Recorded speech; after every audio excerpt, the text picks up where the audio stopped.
नमस्कार, India times में आपका स्वागत है और आपके साथ में आशुतोष तिवारी। लगातार कोरोना वायरस अपने पैर पसारते जा रहा है। देश भर में कोरोना के आंकड़े में उछाल देखा जा रहा है। आज यह आंकड़ा 4 लाख के पार पहुंच गया है, करीब हम पहुंच गए हैं।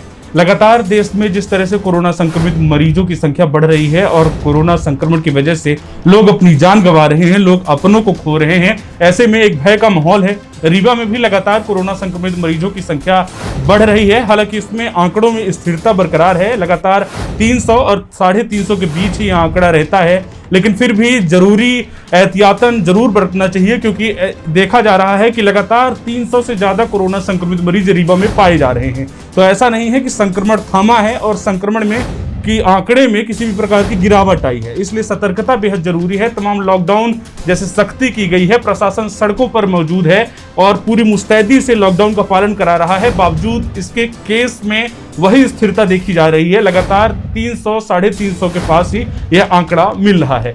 कल देर रात तक की जो रिपोर्ट थी उसमें फिर से 348 कोरोना संक्रमित मरीजों को चिन्हित किया गया है। 1664 जांचें हुई थी, जिनमें से 348 मरीजों को चिन्हित किया गया है।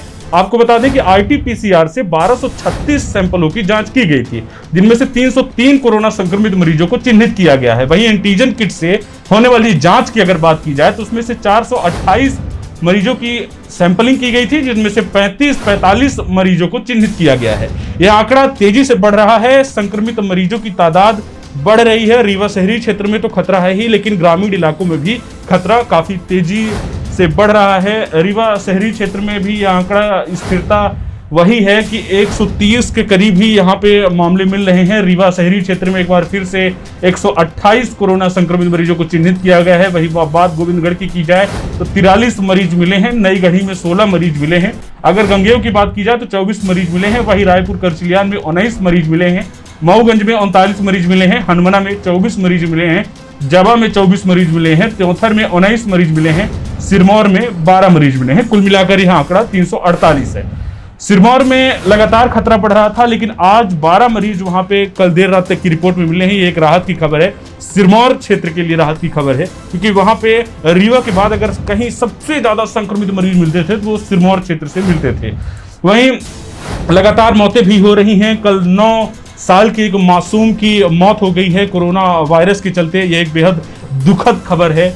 मासूम की जान गई है। इसके साथ ही 4 का अंतिम संस्कार हुआ है। अस्पताल ने 400 को कोरोना प्रोटोकॉल के तहत अंतिम संस्कार करने के लिए दिया था। लगातार कोरोना संक्रमित मरीजों की संख्या बढ़ रही है। हम भी लगातार आपसे यही अपील करते हैं कि आप जरूरी सावधानी जरूर बरतें, कोविड गाइडलाइन का पालन करिए। देखिए, अब ये सारी बातें अब कहने के लिए नहीं रह गई है। अब स्वतः इन सारी बातों पर संज्ञान में लेना होगा और खुद हमें ये तय करना होगा कि हम मास्क लगाएं। यहाँ तक कि आप घर में भी मास्क लगाएं, क्योंकि संक्रमण जितनी तेजी से बढ़ रहा है, लगातार लोग संक्रमण की चपेट में आ रहे हैं। ऐसे में सावधानी बेहद जरूरी है।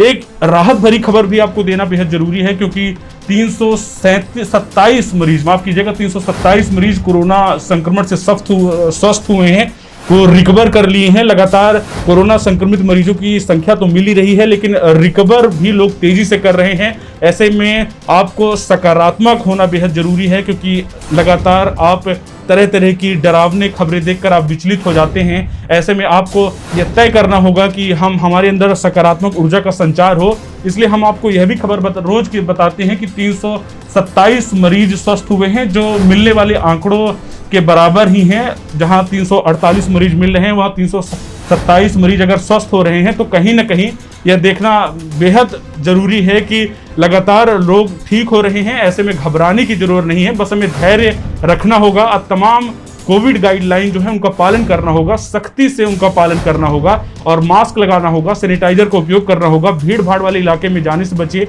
और अपने परिवार की सुरक्षा को सुनिश्चित करिए। सावधान रहिए, सजग रहिए, अपने स्वास्थ्य को लेकर फिक्रमंद रहिए। धन्यवाद।